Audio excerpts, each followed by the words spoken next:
सभाध्यक्ष आलोक, कार्यक्रम की अध्यक्षता कर रहे आलोक रंजन जी और राज्य कर्मचारी सहायता संस्थान के अध्यक्ष श्री आलोक रंजन जी। बहुत बहुत धन्यवाद।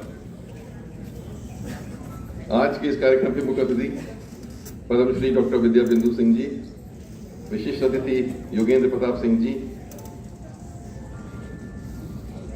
दिनेश चंद अवस्थी जी, रविशंकर पांडे जी, हरिप्रसाद हरि जी, डॉक्टर शोभा दीक्षित जी और मंच पे उपस्थित सभी राज्य कर्मचारी संस्थान के पदाधिकारी, इस सभागार में उपस्थित सभी साहित्यकार जो आज यहाँ आए हैं, जिनको आज पुरस्कृत भी किया जा रहा है, तथा अन्य विशिष्ट अतिथिगण। सबसे पहले तो मैं ये कहना चाहूंगा कि आप जितने लोगों को आज अभी पुरस्कार दिया जा रहा है और तरह तरह के पुरस्कार से सम्मानित किया जाएगा, उन सब के बारे में कहना चाहूंगा कि उन्होंने बहुत अच्छी रचनाएं करी, बहुत ही अच्छी। हम लोगों ने एक ज्यूरी बनाई थी पूरी, और ज्यूरी ने बैठ के उनकी किताबों को, उनकी कविताओं को, उनके लेख को सबको पढ़ा, और जब मंथन हुआ उसके बारे में, और उस मंथन के बाद जो निकल के आया कि हाँ, ये जो रचना जो है ये अपने आप में ये बहुत ही उल्लेखनीय रचना है, इसमें बहुत ही अच्छा लिखा गया है, भाषा बहुत अच्छी है, विचार बहुत अच्छा है, भावना बहुत अच्छी है, बहुत अच्छी तरीके से इसको प्रकट किया गया है। उन सभी आधार पे हम लोगों ने इन रचनाओं को आज चयनित किया है, जो अभी आप सब लोगों को यहाँ पर सम्मानित किया जाएगा। तो आप सब लोगों को बहुत बहुत बधाई। मैं पहले भी राज्य कर्मचारी संस्थान का अध्यक्ष रह चुका हूँ और मुझे भी लिखने का शौक रहा है, लेकिन एक बात मेरे को भी पहले लगती थी, जब मेरे पास आए शुरू में दिनेश चंद अवस्थी जी, उन्होंने कहा साहब हमारे संस्थान ही बना, इसके अध्यक्ष बन जाइए, तब भी मुझे लगा कि जो हमारे राज्य कर्मचारी है, विशेष तौर पर जो हमारे सचिवालय में हैं, काम करते हैं, विधान परिषद में, विधानसभा में, वो दिन रात तो बैठ के फाइलों में नोट लिखते रहते हैं। अच्छा, फाइलों में नोट लिखना जो है वो कहीं भी बहुत रचनात्मक तरीके का कार्य जो है वो नहीं कहा जा सकता, और रचनात्मक कार्य तो रहना दूर रहा, मेरा अपना अनुभव तो ये रहा कि जो कुछ आपके अंदर की रचना होती है वो उसी में समाप्त ना हो जाए, इसका बड़ा डर रहता है। ये मैंने भी अपना अनुभव किया कि जहां मैंने नोट लिखना शुरू किया, थोड़े दिन बाद मैंने देखा कि जब मैं कुछ लिखना चाहूँ कलम से, तो वो भी नोट की तरह ही आना शुरू हो जाता था। कृपया ऊपर देखना चाहें, वो पूर्व पृष्ठ पे ये देखते अरे हमने कहा ये क्या हो गया। अब तो पूरी जो है क्रिएटिविटी जो है, रचनात्मक शक्ति रखता है, शैली खत्म होती चली जा रही है। तो ये एक बड़ा खतरा रहता है जो लोग राज्य कर्मचारी रहते हैं। इसलिए पहले मुझे लगा कि अब राज्य कर्मचारी क्या लिख रहे होंगे बेचारे, लेकिन अवस्थी जी ने कहा नहीं साहब, हमारी बड़ी सी संस्था है, आप इसमें आइए, अध्यक्ष बने। जब मैं अध्यक्ष बना तो मैं वाकई बड़ा आश्चर्यचकित हो गया कि मैंने देखा कि एक से एक कविताएं, एक से एक उपन्यास, एक से एक शॉर्ट स्टोरीज, एक से एक लेख, सब हमारे राज्य कर्मचारी लोग लिख रहे थे और बहुत अच्छा लिख रहे थे। तो आज भी मैंने पाया, और अपरिहार जो इनकी पत्रिका है उसमें आप देख लीजिए, इतने अच्छे लेख जो आते हैं सभी राज्य कर्मचारियों के कि आप कह नहीं सकते कि कोई कहीं भी ये किसी भी साहित्यकार से ये लोग कहीं भी कम है किसी भी तरीके से। तो मैं ये कहूँगा कि बहुत ही महत्वपूर्ण बात है कि आप लोगों ने अपनी रचनात्मक शैली, अपनी जो अंदर की, जो आपके अंदर एक प्रतिभा थी, उसको आपने जगाए रखा, और इस सरकारी कार्य के उसमें उसको खोने नहीं दिया कहीं भी। ये बहुत ही एक महत्वपूर्ण बात है।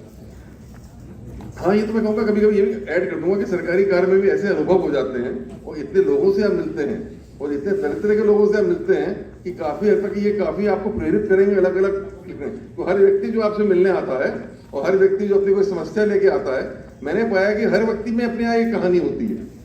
उसमें एक कहानी छुपी हुई होती है, और अगर आप उसको ध्यान से समझें कि क्यों आया है, इसकी क्या दुख दर्द है, इसकी क्या दिक्कत है, ये किस परिस्थिति में आया है, तो आप पाएंगे कि हर एक के पीछे एक बहुत अच्छी खासी कहानी है, जिसको अगर आप थोड़ा सा अपना इमेजिन करें, सोचें उसके बारे में, तो आप अच्छी रचना जो है वो लिख सकते हैं। क्योंकि आपको पूरे क्या है, एक मानव जीवन में क्या हो रहा है, क्या समस्या है, क्या क्या चीजों को उसको सामना करना पड़ रहा है, अपने परिवार में, अपने समाज में, अपने कार्य में, वो आपको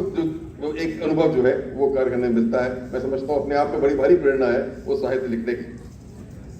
अब साहित्य की क्या है, ये कहूँ कि सबसे पहले मैं ये जरूर कहूँगा आज संस्थान के बारे में कि आज उमेश चौहान जी को मैं जरूर याद करना चाहूँगा, जो आज हमारे बीच में नहीं है, जिन्होंने 1996 में इस संस्थान को सृजित किया।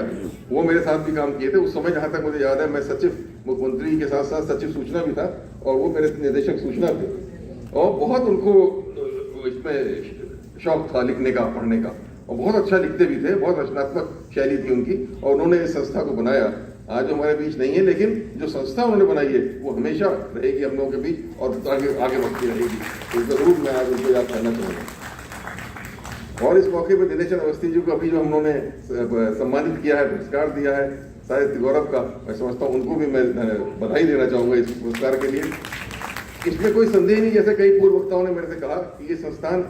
नहीं चल पाता आगे इस तरीके से, इस गति से, अगर दिनेश चंद्र अवस्थी जी दिन रात इसमें न लगे रहते और बिना किसी चाह के, कुछ नहीं चाहते हैं, उन्हें कोई चीज़ की वो नहीं है, बस एक समर्पण भाव से जो है अपना कार्य करते रहते हैं। तो बहुत बहुत बधाई दिनेश चंद्र अवस्थी जी, इसी तरीके से कार्य करते रहे और आपकी टीम जो है शोभा दीक्षित जी, रविशंकर पांडे जी, हरिप्रसाद हरी जी, बाकी जितने हमारे सब यहाँ बैठे हुए हैं, ये टीम इसी तरीके से काम करती रहे तो ये संस्था जो है जो आपने बनाई है ये और आगे निरंतर बढ़ती चली जाएगी। मैं तो समझता हूँ जैसे कुछ हमने जब कार्यकारिणी की बैठक की तो हमने पाया कि अच्छे अच्छे विचार लोगों ने रखे सामने कि कैसे इस संस्था को और आगे बढ़ाया जाए। लोगों ने कोई यह कहा कि जिलों में भी इसके चैप्टर खोले जाएं, किसी ने कहा मंडलों में खोले जाएं, अलग अलग बातें आई सामने। इसको बढ़ाएंगे हम लोग, इसको और व्यापक स्वरूप देंगे, क्योंकि कर्मचारी लखनऊ में सचिवालय तक ही केंद्रित नहीं है, ये हर जगह है, जिले में है, हर जगह है। एक से अच्छे कर्मचारी अधिकारी हैं जो बहुत अच्छा लिख रहे हैं, तो उनको एक प्लेटफॉर्म मिलेगा, एक रास्ता मिलेगा अपनी शैली, अपनी रचनाओं को सामने लाने का। तो इसको जरूर हम लोग प्रयास करेंगे कि न केवल इसको बनाए रखें पर इस संस्थान को और आगे बढ़ाएं, इसको और आगे ले जाएं। आज इस मौके पे ये मैं और जरूर कहना चाहूंगा कि साहित्य का बहुत जो है बहुत गहरा संबंध है पूरे समाज से, और साहित्य न केवल समाज का दर्पण है, समाज के बारे में पूरा दर्शन देता है लोगों के बारे में, पर समाज में जो रीतियां हैं, जो कुरीतियां हैं, उनके बारे में बात करके, जो भावनाएं हैं उनको प्रकट करके एक तरीके से समाज को एक रास्ता भी दिखाता है, एक पथ प्रदर्शित भी करता है। ये बड़ी बात साहित्य की है, जो साहित्य का एक भूमिका, अहम भूमिका है समाज में। ये आप लोग समझिए, जो आप साहित्यकार बैठे हैं, कि आप कितना कुछ समाज को दे रहे हैं अपनी रचनाओं के माध्यम से, कितना आप किसी एक व्यक्ति को भी दे रहे हैं, एक परिवार को दे रहे हैं, आगे चल के पूरी सोसाइटी या समाज को दे रहे हैं। और इसी के माध्यम से समाज, जहाँ समाज से साहित्य लेता भी है वहाँ समाज को साहित्य देता भी है, एक परिवर्तन भी लाता है, एक तरीके से वो दर्पण भी है और परिवर्तन भी लाता है, आगे का रास्ता भी दिखाता है, वो आगे ले जाता है। तो वैसा ही साहित्य हमें चाहिए, जो साहित्य जो दिखाए वास्तविक क्या क्या है भावनाएं एक इंसान की, एक व्यक्ति के अंदर, उन भावनाओं को प्रकट करे, सामने लाए। तो बहुत ही महत्वपूर्ण रचनाएं आप सबने पढ़ी होंगी, इधर भी इस पर बहुत महत्वपूर्ण रचनाएं हैं, लेकिन इसको देखना पड़ेगा कि किस प्रकार और अधिक से अधिक हम लोगों को मौका दें और अवसर दें कि लोग सामने आएं और अपनी रचनाओं को लिखें और उनकी रचनाओं को हम और लोगों तक पहुंचा सकें।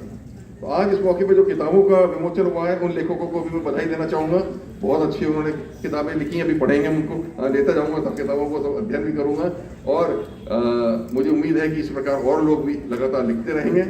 मैं आज पुनः जितने आज को पुरस्कृत होने वाले हैं आप लोगों को मैं बधाई देना चाहूँगा, बहुत बहुत बधाई। हम आगे कार्यक्रम को आगे बढ़ा के, जो वास्तव में आप लोग बैठे हैं पुरस्कार के वितरण के लिए, उस कार्यक्रम को आगे बढ़ाया जाए। पुनः राज्य कर्मचारी संस्थान जो है, साहित्य संस्थान को, सभी पदाधिकारियों को, सबको मैं बधाई देना चाहूँगा और डॉक्टर विद्या बिंदु सिंह जी को भी, जिन्होंने आज यहाँ पे उपस्थित होकर यहाँ इस कार्यक्रम की इतनी गरिमा बढ़ाई मुख्य अतिथि के रूप में, और योगेश प्रताप सिंह जी ने भी, दोनों लोगों ने आके इस कार्यक्रम की गरिमा बढ़ाई है। बहुत बहुत धन्यवाद। और अब मैं यही निवेदन करूंगा कि आगे का कार्यक्रम बढ़ाया जाए। बहुत बहुत धन्यवाद। जय हिंद।